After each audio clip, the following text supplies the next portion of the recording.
Tas ir diezgan silts. Jā, man ģērbjās. Kur tev vēja pakaramais?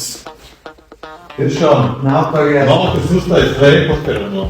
To līdās norganizēsim nākamreiz dabūt. Te Baiva ir tāda neliela skicīta uzzīmējusi, kā mums varētu tas viss izskatīties.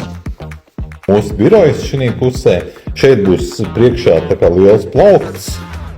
Aizmugurs daļa būs noliktavas daļa, un tad tā priekšējā daļa būs tā veikala daļa. Alkometrs, jā, tur tagad būs priekšā Tā, alkohols. Vecīt, tos dzēris. 24 metri, jā, nevar.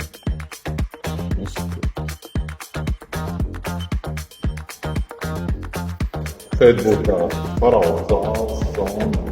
Vēl mums jāparedz kaut kur vieta priekš filmēšanas, jo mums ir diezgan daudz recepts, ko mēs gribētu klientiem parādīt, ieteikt, tam līdzīgi. Varbūt tas būs ārā, droši vien siltākā laikā būs ārā. Tur mums arī ir paredzēta vieta kaut kādai ārā terasei. Varbūt arī augstākā laikā kaut kas iekšā gatavojams. To mēs padomāsim, bet visticamāk jau tas viss būs ārā.